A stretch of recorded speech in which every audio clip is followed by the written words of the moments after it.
semuanya, selamat malam. Apakah sudah ada yang bisa mendengar suara saya? Semoga bisa dengar ya. Oke, hai teman-teman semuanya, selamat datang di episode atau nggak, bukan episode sih ya. Ini adalah live pertama Celoteh Yori yang kita kasih judul aja, sebenarnya judul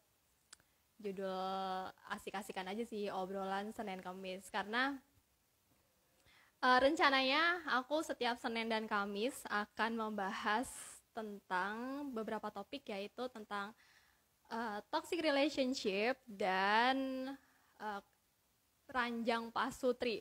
Aduh, ini nervous banget sih baru pertama kali nge-live sendirian. Oke, selamat datang teman-teman semuanya. Salam kenal semuanya. Aku Yori, yang kali ini aku akan membahas tentang toxic relationship, yaitu siapa sih yang sebenarnya toxic. Nah, berhubung pembahasan toxic relationship itu udah banyak banget ya. Mungkin teman-teman di luar sana juga udah sering banget kali ya ngedenger soal pembahasan toxic relationship kayak gitu. Tapi aku di sini sebenarnya lebih akan membahas hal yang terkait kedua belah pihak. Jadi nggak cuma satu pihak aja, karena kebanyakan uh, orang itu kan berpikirnya bahwa hanya satu pihak aja nih yang toksik. Bisa jadi orang itu toksik karena ada kaitannya juga dengan pasangannya. Nah, hal-hal kayak gitu tuh yang mesti di cross check lagi. Nah, buat teman-teman yang udah join, mungkin suaraku kedengeran jelas atau enggak? Kalau kedengeran jelas, tolong jempolin, kalau enggak tolong giniin ya. Oke, nanti ini sesinya singkat aja sih, paling 45 menit ya, nggak sampai 60 menit, karena ini pembahasannya aku nggak pengen terlalu panjang banget, agar nggak terlalu bosan aja gitu yang dengerin atau yang nonton ya, karena ini akan masuk ke podcast aku juga. So, langsung aja ke pembahasan. Sebenarnya itu toxic atau enggak itu tuh dilihat dari mana sih kalau dalam suatu hubungan kayak gitu. Nah, toxic relationship itu tuh tandanya gampang. Nggak selalu ada kekerasan ya, tapi cirinya adalah ketika kedua belah pihak atau salah satu pihak itu nggak bahagia dalam ngejalaninnya. Nah, hal ini bisa berbagai macam faktor ya. Bisa jadi karena relasinya itu sendiri yang dijalanin, atau memang orangnya yang punya masa lalu atau problem secara personal yang membawa problem itu ke arah hubungannya, sehingga akhirnya orang yang awalnya expect, wah ini akan bahagia nih ngejalannya, ternyata karena ada gembolan persoalan masa lalu atau hal-hal yang mungkin sedang dialami, jadinya bikin orang lain juga nggak bahagia.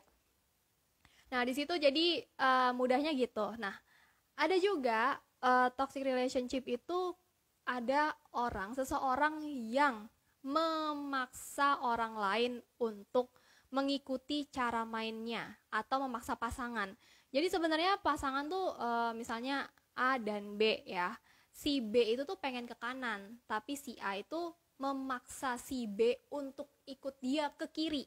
Nah, dengan adanya paksaan, terlebih ada power and control. Nah, di situ kan otomatis ada posisi yang nggak setara nih antara kedua belah pihak. Jadi di situ akan muncul hal-hal yang membuat ketidakbahagiaan itu hadir dalam hubungan kayak gitu. Nah, selain itu ada juga kedua belah pihak itu saling satunya pengen ke kanan, satunya pengen ke kiri, dan nggak ada yang mau ngalah kayak gitu loh. Bukan soal ngalah sih ya, tapi lebih pada berkompromi kayak gitu. Jadi sebenarnya namanya orang itu kan pasti punya prinsip masing-masing ya, karena kita kan dibentuk dari latar belakang berbeda, pendidikan yang berbeda, dan hal-hal lain yang mungkin orang lain atau pasangan kita sendiri juga tidak mengalami yang seperti kita rasakan. Tapi karena ada hal yang gak selesai, jadi seakan orang tuh hanya ngelihat dari satu mata aja gitu. Ya pokoknya kamu harus ngikutin apa yang aku mau kayak gitu. Itu kan udah gak sehat ya. Jadi selain itu adanya kekerasan itu sebenarnya udah sampai level selanjutnya ketika prinsip-prinsip yang sebenarnya udah jadi pertanda itu sudah terlewati, tapi kadang orang tuh nggak sadar, paling dia nanti bentar lagi berubah kok, kayak gitu. Nah, hal-hal kayak gitu tuh kadang orang tuh berpikir simbol atau tanda-tanda seseorang potensi menjadi konflik dan menjadi toksik itu tidak digubris, karena sebenarnya dia sendiri pun juga nggak ngerti gitu loh, sebenarnya aku nih gimana sih, kayak gitu. Halo, selamat datang ya yang baru datang. Semoga bisa ngikutin. Kalaupun ketinggalan nanti bisa nonton video yang nanti akan aku upload. Oke, nah selain itu soal toxic ini juga bentuknya kan macam-macam ya. Yang tadi aku bilang, toxic relationship itu nggak selalu ditandai dengan kekerasan. Ya, ketika ada satu pihak yang merasa tergantung dengan pihak lain pun itu juga bisa jadi toksik.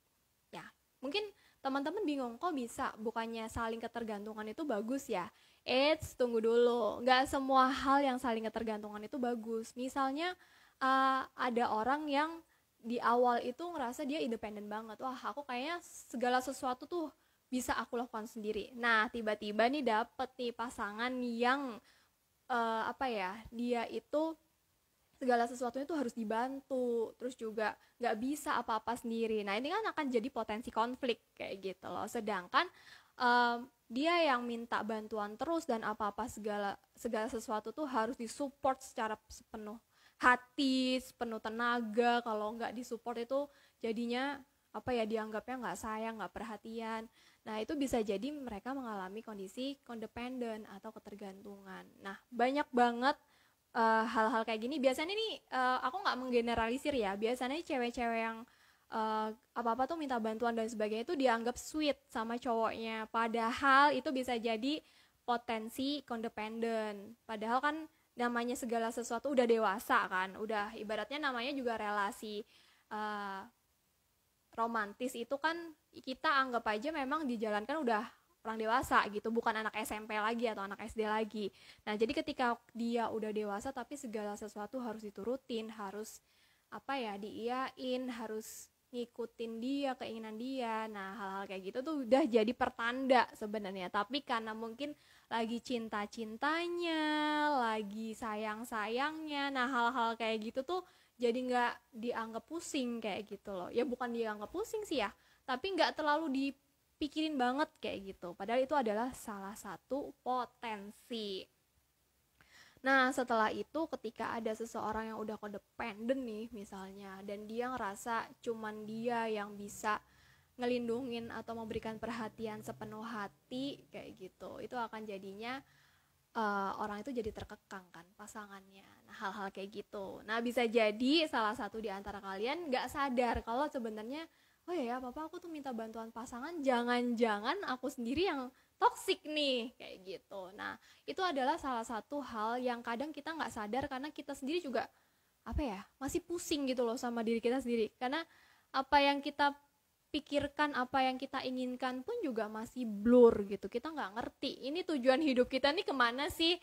Ya udah, ketemu orang yang cocok, orang yang bisa diajak curhat enak, terus bisa diajak jalan enak, ya udah deh kita pacaran aja kayak gitu. Padahal kan ketika teman-teman ingin membangun relasi yang dewasa, itu kan nggak segampang itu gitu loh, ibaratnya. Karena relasi percintaan atau relasi romantis itu tuh nggak semuanya tuh bahagia gitu. Kita tetap perlu menghadapi adanya konflik, karena konflik itu bisa jadi hal yang justru mendewasakan kita. Nah, begitu tuh salah satunya ya. Aku tadi udah ngebahas soal codependent. Nah, kebalik lagi, kenapa sih orang bisa nggak sadar kalau dirinya tuh lagi toksik kayak gitu loh. Nah, pembahasan soal orang yang nggak sadar dirinya toksik itu kan sensitif banget sih sebenarnya, karena kita jadi mencari pembenaran atau mencari kesalahan sih sebenarnya. Wah, jangan-jangan kamu nih sering bikin aku gak bahagia atau bikin aku gak seneng ngejalanin hubungan ini karena karena kamu ada masalah ya gini kayak gitu. Padahal sih enggak ya. orang tuh kadang sebenarnya dia sudah ngerasa kalau dirinya dia tuh sedang tidak baik-baik saja, tapi dia memaksakan untuk terlihat baik di depan pasangannya. Karena apa? Setiap orang itu memang tidak akan pernah bisa selesai akan persoalannya. Tapi hal yang kadang menyakitkan adalah untuk bisa menerima realita yang ada. Nah, orang kan paling mudah itu kan denial. Enggak kok, aku nggak kayak gitu loh. Itu mah mereka kayak gitu loh.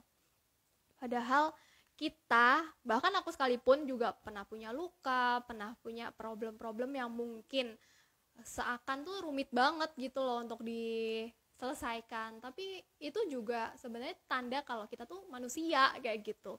Manusia bertumbuh itu karena pasti akan ada tantangannya setiap step kehidupan. Nah, inilah yang kadang orang-orang yang sering kali denial atau sering menyalahkan atau displacement pada sesuatu atau pada seseorang karena dia sendiri tuh nggak menerima dirinya apa adanya. Nah, menerima diri apa adanya tuh ibaratnya nggak cuman soal fisik ya, tapi soal masa lalu, terus juga soal hal-hal yang menyakitkan di apa ya, di masa lalunya dia, seperti kekerasan yang pernah dialami di keluarga, dibully di pertemanan, kayak gitu. Nah, kadang kan luka-luka batin kayak gitu tuh ketika kita dewasa itu secara nggak langsung tuh muncul dalam bentuk yang berbeda. Dulu misalnya nih, ada yang ngalamin bullying kan di SD atau di sekolah, bullying bahkan sampai bertahun-tahun. Nah, itu kan kita tuh kayak gitu tuh menyimpan energi sebenarnya. Rasa sakit kita tuh menyimpan energi, tapi ada orang-orang yang akhirnya mengeluarkan energi itu menjadi energi yang positif atau justru yang sebaliknya. Yang sebaliknya tuh kayak misalnya yang negatif adalah ya suatu saat aku juga akan melakukan itu gitu loh. Secara nggak sadar ya. Karena apa? Balik lagi kita tuh masih ada hal yang ya karena kita nggak bisa terima kondisi kayak gitu. Kadang kan ketika kita ngalamin hal-hal yang nggak kita inginkan kan kita selalu bertanya, emang salah aku apa sih kayak gitu, emang aku kurang apa sih buat mereka kayak gitu. Tapi karena kita kan nggak pernah tahu ya apa yang akan terjadi sama hidup kita, jadi kita sering bertanya tapi lupa mencari jalan, ya mencari jalan untuk kita bisa keluar dari rerimbunan hutan yang kadang membuat kita tersesat kayak gitu. Nah, itu yang akhirnya orang tuh nggak sadar kalau dirinya dia tuh toksik. Nah, oleh karena itu bisa jadi mungkin teman-teman di luar sana yang menyadari ada orang lain atau teman atau bahkan pasangan sendiri atau bahkan diri teman-teman sendiri yang menyadari, oh ya kayaknya aku tuh sama ini pernah melakukan hal-hal sama pasangan yang berpotensi konflik, itu perlu disadarin kayak gitu. Karena hal yang pertama untuk merubah diri jadi lebih baik adalah dengan sadar atau menyadari kondisi kita tuh seperti apa sih. Nah, kadang kan kita kan terburu-buru untuk bisa ngerubah orang lain. Nah, ini juga nih menarik.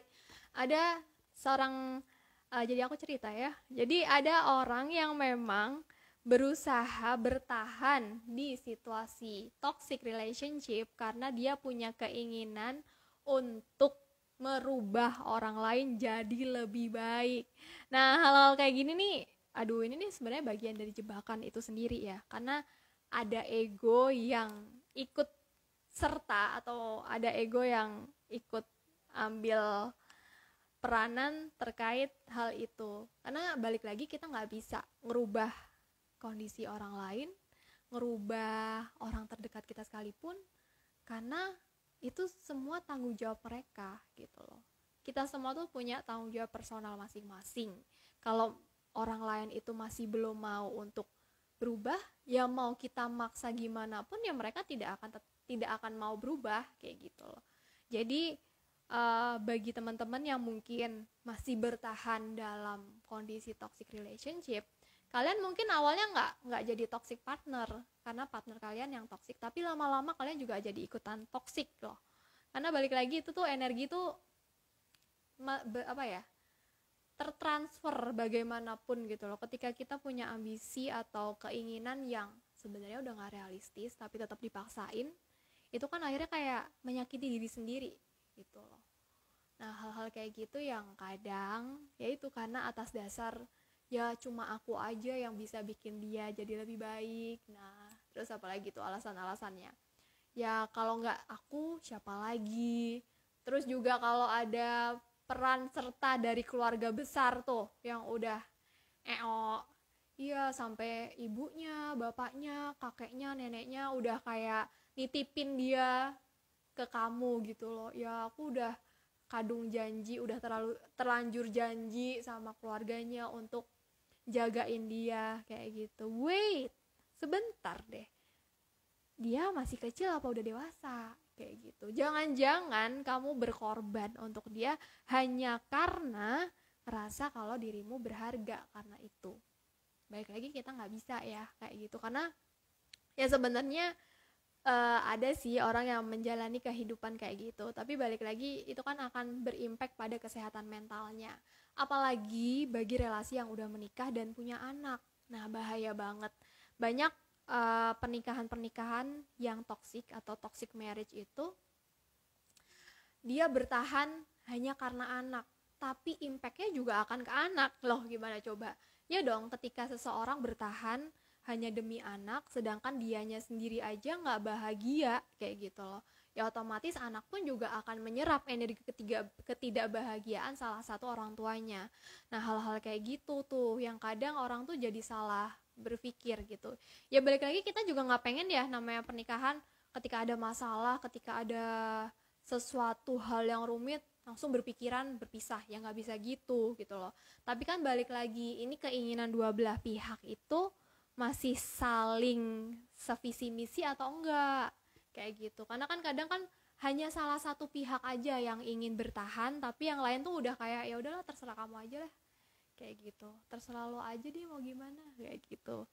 Aduh, itu tuh yang akhirnya kadang kebanyakan kondisi-kondisi kayak gini nih kondisi perempuan sih yang akhirnya paling berat, karena gimana pun anak itu kan kelekatannya lebih pada perempuan, tapi nggak semua sih sebenarnya, tapi mostly yang case-case yang aku tanganin adalah yaitu perempuan yang akhirnya ngerasa susah untuk ngambil keputusan, karena nggak cuman anak aja ya mungkin yang dia pikirin, tapi keberlangsungan kehidupan mereka ke depan gimana kalau misalnya akhirnya jelek-jeleknya tuh harus berpisah sama pasangan. Tapi balik lagi hidup ini kan pilihan ya, kita nggak bisa memaksakan diri bertahan di sesuatu yang kita sendiri juga nggak bisa kontrol itu gitu loh. Karena ketika toxic relationship apalagi toxic marriage itu impactnya nggak cuman ke diri sendiri yang akan makin dalam, tapi juga kalau misalnya udah punya bontot, udah punya anak, itu juga bisa ke anak. Dan anak itu gila loh, ngerekam dia tuh. Walaupun anak tuh nggak ngerespon, walaupun anak dengar kalian atau orang tuanya bertengkar dan dia lagi mainan, anak tuh akan tetap ngedenger kayak gitu. Nah hal-hal kayak gitu tuh yang akhirnya membuat kita harus berpikir lagi dan mengevaluasi lagi sebenarnya kita nih yang toksik atau enggak sih, atau memang kita lagi ada di kondisi yang toksik. Nah kemudian sebelum pertanyaan ya, aku akan nyelesain dulu pembahasan aku kali ini. Nah terus gimana nih kalau misalnya udah saling menyadari, oh iya aku kayaknya ada toksiknya deh, kayaknya pasanganku pun juga menyadari ada toksiknya ke dalam hubungan. Nah hal yang pertama dan yang paling harus dilakukan di awal adalah relationship check up. Ya, jadi check up itu nggak melulu kesehatan fisik ya, tapi kesehatan relationship pun juga harus dilakukan. Kemana mbak? Ke dokter mana? Ke spesialis mana? Nggak usah. Hal yang pertama cukup kalian berdua aja kayak gitu. Cukup berdua untuk mau saling berbicara dari hati ke hati. Karena banyak banget ya pasangan di luar sana yang baru ngomong serius ketika ada masalah. Wow, jebret itu namanya. Karena apa? Ini akan bahaya banget. Jadi ketika ada hal yang sebenarnya udah potensi nih harus dibahas, tapi karena nanti kalau aku pengen ngajak ngobrol nanti dikiranya ini, dikiranya itu, jadi kadang udah berasumsi masing-masing kayak gitu loh. Ini kan bahaya kayak gitu. Sedangkan ketika evaluasi atau relationship check up itu dilakukan secara berkala, maka asumsi-asumsi itu mungkin akan berkurang. Kita manusia nggak akan lepas dari asumsi ya, karena ya namanya kita juga manusia biasa yang kadang salah tafsir, kadang salah persepsi. Tapi balik lagi, ketika kita punya asumsi tertentu terhadap pasangan yang enggak atau yang aneh-aneh, kita tetap perlu konfirmasi. Ya, penting banget konfirmasi karena banyak banget orang di luar sana atau pasangan di luar sana itu udah langsung ngambil kesimpulan. Pokoknya aku udah ngerasa gini. Buktinya apa? Pokoknya. Ya apa pokoknya? Pokoknya tuh feeling aku udah kuat banget kamu tuh ngelakuin gini. Lah, kalau kayak gitu siapa yang salah akhirnya? Ya sebenarnya ya bukan siapa yang salah sih, tapi akhirnya itu yang jadi pencetus itu sendiri gitu loh.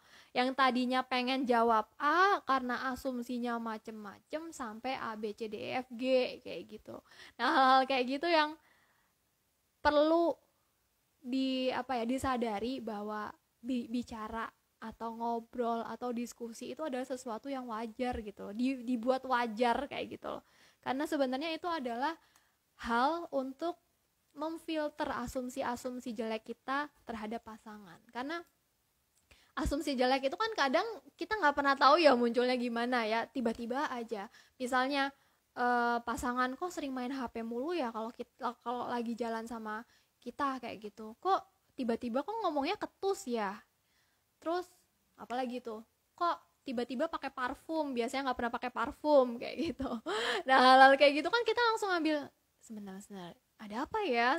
Kita sering bertanya-tanya terus gitu, tapi karena kita nggak mau dengan alasan nggak mau ribut, males nanti bertengkar jadi akhirnya ya udah disambil lalu aja. Tapi namanya kita punya hal yang terus menumpuk di sini kan lama-lama kan ada bank sampahnya tuh bludak gitu loh. Dan secara nggak langsung kita pun juga merespon dengan secara nggak sadar dengan respon-respon yang nggak enak juga sama pasangan. Padahal pasangan juga nggak ngerti.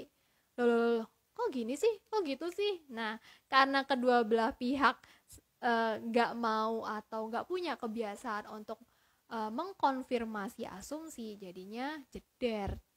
Ibaratnya konflik besar. Nah, inilah yang akhirnya kenapa relationship check up itu penting. Kalau baiknya sih sebenarnya setiap minggu ya. Ya nggak selalu setiap minggu sih, tapi alangkah baiknya itu tuh menjadi sesuatu yang rutin atau menjadi quality time kayak gitu. Jadi pembahasan soal relationship check up itu nggak selalu ketika ada masalah. Nah, kadang orang yang salah berpikir adalah ketika kamu masih sayang nggak sih sama aku gitu, aku masih worth it nggak sih buat kamu. Nah, pertanyaan-pertanyaan itu yang sebenarnya nggak perlu ditanyain gitu loh. Bukan itu sih sebenarnya konteksnya. Relationship check up itu lebih pada kira-kira ada hal apa ya yang bisa kita perbaiki kayak gitu untuk kedepannya. Oh ya, akhirnya kayaknya aku nyadar deh, aku pernah punya sikap kayak gini sama kamu ngeresponnya gimana sih sebenarnya. Nah, perbincangan yang santuy aja gitu loh sebenarnya, itu bagian dari kita tuh membangun connectivity sama pasangan kayak gitu. Nah, oke. Tapi keintiman kami bagus kok mbak. Dari mana itunya? Iya, kita rutin hubungan seksual. Iya, tapi kamu tahu apa yang dilakukan pasanganmu kalau nggak ada sama kamu? Ya nggak ngerti kayak gitu. Ibaratnya kayak ini udah relasi pernikahan ya, kayak misalnya di pekerjaan. Kadang banyak orang yang nggak ngerti pasangannya itu ngerjain apa, lagi sibuk apa. Ya balik lagi tetap ada privacy yang harus dijaga ya kalau soal pekerjaan. Tapi kan paling nggak ngerti lah kondisi di luar sana tuh ngapain sih pasangan kayak gitu. Nah, hal-hal kayak gitu yang wajib atau mesti dilakukan, karena relationship check up itu bagian juga dari introspeksi diri kita sendiri juga. Sebenarnya kita juga ada hal kekeliruan apa sih selama ini kayak gitu, atau ada hal-hal apa yang ingin diraih atau ingin dicapai bersama kayak gitu. Akhirnya ketika pola evaluasi bersama ini berjalan dengan baik, maka akan tercipta visi misi yang sama antara pasangan.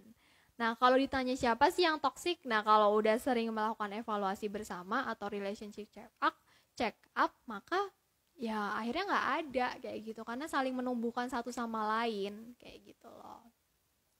Nah, begitu teman-teman. Jadi balik lagi, kalau pertanyaan siapa yang toksik, dia atau kamu, akhirnya tetap perlu introspeksi diri dulu gitu loh. Bisa jadi kamu ngerasa nggak bahagia dalam relationship yang dijalanin karena kamu sendiri juga ada problem yang dibawa ke hubungan itu gitu loh. Sebenarnya boleh nggak sih membawa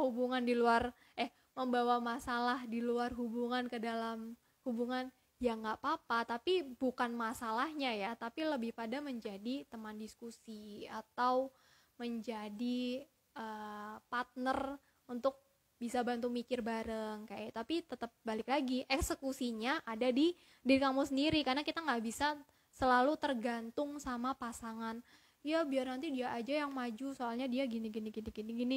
Ya nggak bisa gitu. Selama itu masalahnya adalah masalahmu, maka kamulah yang harus maju kayak gitu. Jadi menghadapi masalah itu bagian dari kita menjadi dewasa juga. Jadi nggak perlu takut untuk mengalami masalah gitu, karena nggak semua masalah atau nggak semua hal yang kita anggap masalah itu tuh masalah itu sendiri gitu loh.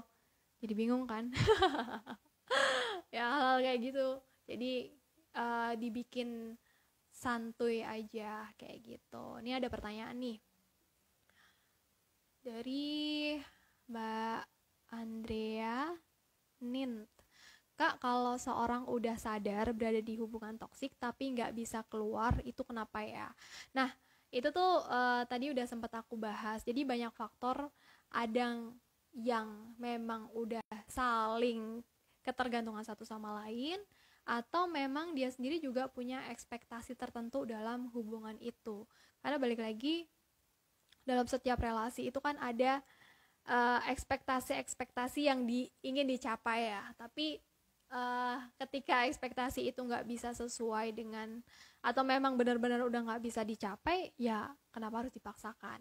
Nah, selain itu juga ada ketika orang tuh udah sadar, ya aku udah sering, bahkan udah sampai mengalami kekerasan fisik, seksual, emosional, dan macem-macem, tapi nggak kunjung berani untuk keluar. Itu bisa jadi karena ngerasa, ada yang ngerasa gini, aku udah mengeluarkan banyak untuk dia, aku udah memberikan segalanya untuk dia, jadi kayak perasaan gak mau rugi gitu loh. Jadi ya udahlah, udah kadung jebur, ya udah basah sekalian kayak gitu. Ya sebenarnya balik lagi itu pilihannya, tapi kan itu nggak sehat juga gitu loh. Seberapa pengorbanan yang kamu berikan ke dia dibanding ketidakbahagiaan yang kamu rasakan juga kayak gitu.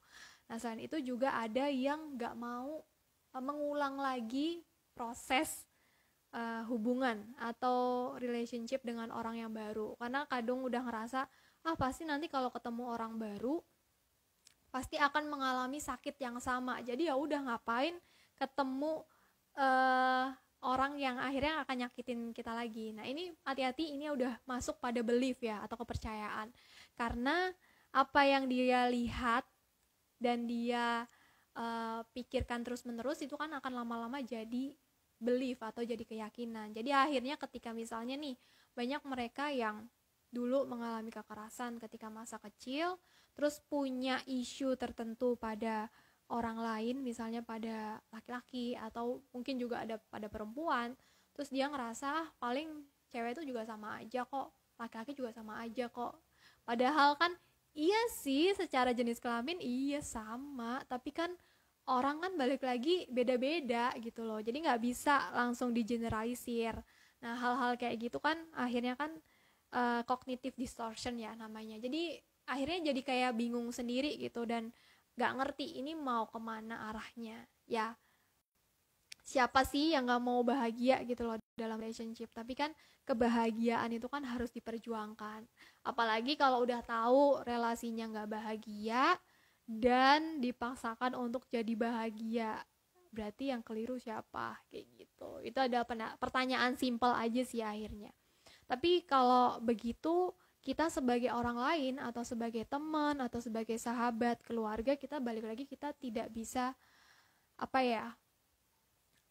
memaksakan betul apakah dia harus keluar atau enggak. Kita hanya bisa memberikan repetisi atau pemahaman terus-menerus bahwa apa yang dia alami itu sudah masuk dalam toxic relationship. Tapi balik lagi, keputusan dia untuk pergi atau tidak itu adalah tanggung jawabnya dia. Nah, ini memang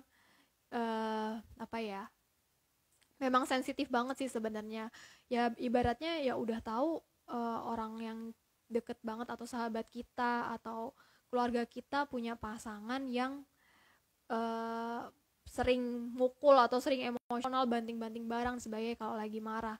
Tapi baik lagi, yang menjalani kan mereka, kayak gitu. Kita nggak bisa intervensi 100%. Nah, jadi kita tetap perlu melatih mereka untuk mengambil tanggung jawab penuh atas hidup gitu loh. Karena banyak orang yang ngerasa dia udah nggak berdaya untuk mengambil tanggung jawab. Nah, disitulah peran kita adalah memberikan power untuk mereka untuk ngambil keputusan dan meyakini bahwa keputusan yang diambil adalah benar, kayak gitu. Karena toxic relationship itu ketika misalnya dalam hubungan pacaran sering mengalami toxic relationship, kemudian beberapa kali dan terus menerus mengalami hal yang sama, nanti akan mengulang juga polanya dalam rumah tangga, kayak gitu. Nanti kadang orang bilang, kenapa ya nasibku kok kayak gini terus, kayak gitu. Nah, ini yang sering banget nih yang ditanyain ke aku, kenapa biasanya nih masalahnya bukan toksik sih, ya sebenarnya relasi toksik juga, ketika perselingkuhan terjadi. Jadi dia pacaran sama orang, selingkuh, putus, terus ketemu lagi sama orang yang selingkuh lagi, putus lagi. Nah, jadi kayak terus kayak berantai kayak gitu. Nah, ini akhirnya bukan orangnya yang salah, tapi bisa jadi ada belief atau ada kepercayaan yang masih tertanam di otak bahwa nanti paling aku kalau punya relasi sama dia atau punya pasangan pasti selingkuh deh. Nah, itu tuh di hati kecil sih biasanya yang sering gak bukan hati kecil sih, lebih tepatnya belief itu sering tiba-tiba tuh kayak nyeplos sendiri kayak gitu. Dan jatuhnya apa kalau orang udah ngerasa pasangannya itu selingkuh padahal gak